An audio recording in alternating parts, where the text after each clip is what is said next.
Hello everyone, welcome to KMIT Solution Services. My name is Raman. आज के इस lecture में हम और पढ़ेंगे कंस्ट्रक्टर और कंस्ट्रक्टर के बारे में, डिस्ट्रक्टर के बारे में नेक्स्ट लेक्चर में मैं आपके साथ डिस्कस करूंगा।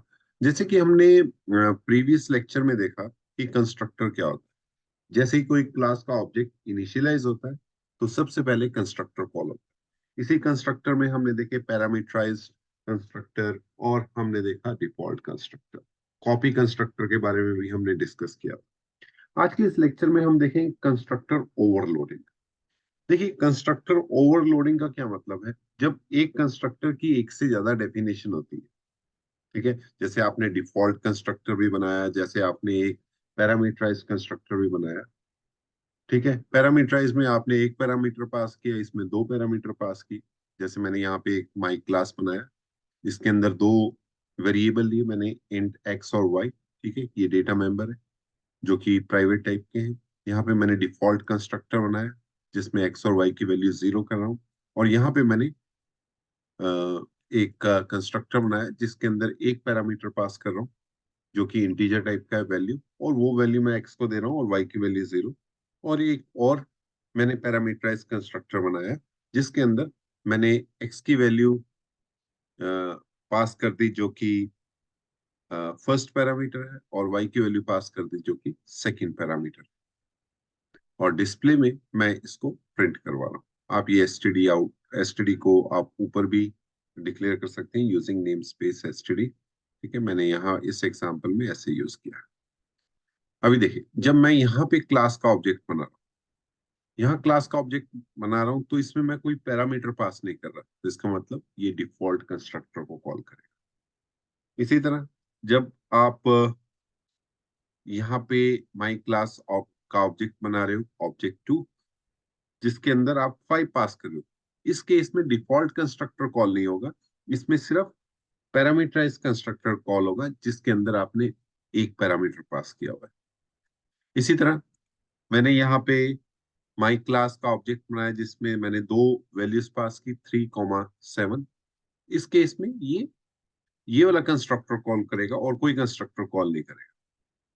तो ये कंस्ट्रक्टर ओवरलोडिंग होगी, यानी कि एक ही कंस्ट्रक्टर की मल्टीपल डेफिनेशंस होगी और आप अपने अकॉर्डिंग उस डेफिनेशन को कॉल कर सकते हो, ठीक है, जब आप क्लास का ऑब्जेक्ट बना रहे हैं।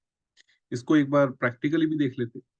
हमने यहाँ पे एक कार क्लास बनाई हुई है, इसमें देखो हमने एक लास्ट टाइम डिफॉल्ट कंस्ट्रक्टर बनाया था, ठीक है, अ,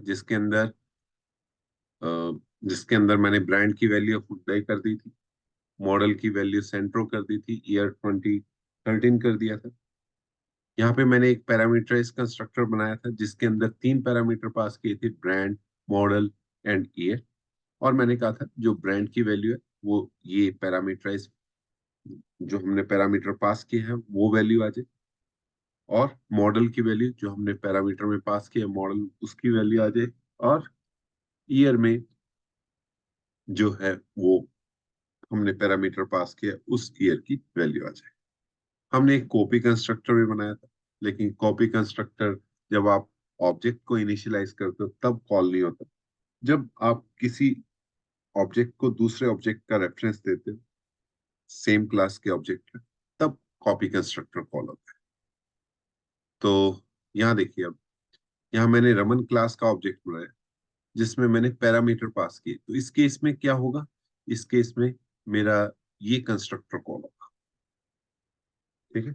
इस केस में मेरा ये कंस्ट्रक्टर कॉल होगा। और अगर मैं रमन क्लास का ऑब्जेक्ट सिंपली ऐसे बना देता, मैं यहाँ लिखता कार, एबीसी कार लिख रहा हूँ, ठीक है। अगर मैं ऐसे पास कर देता, सॉरी, फंक्शन, तो ये भी करेक्ट है, लेकिन इस केस में क्या होगा, इसमें पैरामीटराइज कंस्ट्रक्टर कॉल नहीं होगा, इसमें डिफॉल्ट कंस्ट्रक्टर कॉल होगा। तो एबीसी कार की जो ब्रांड वैल्यू है वो हुंडई आ जाएगी, मॉडल सेंट्रो आ जाएगा और ईयर 2013 आ जाएगा। आई होप आपको ये कॉन्सेप्ट समझ आया होगा। फिर भी आपको कोई अगर डाउट है तो आप नीचे कमेंट में पूछ सकते हैं। और अगर आपको ये लेक्चर अच्छा लगा तो प्लीज लाइक एंड शेयर, और सब्सक्राइब करना मत भूलिए। हम मिलेंगे नेक्स्ट लेक्चर में, डिस्ट्रक्टर के बारे में पढ़ेंगे जिसके अंदर। ठीक है, thank you very much for watching. Thank see you in the next lecture.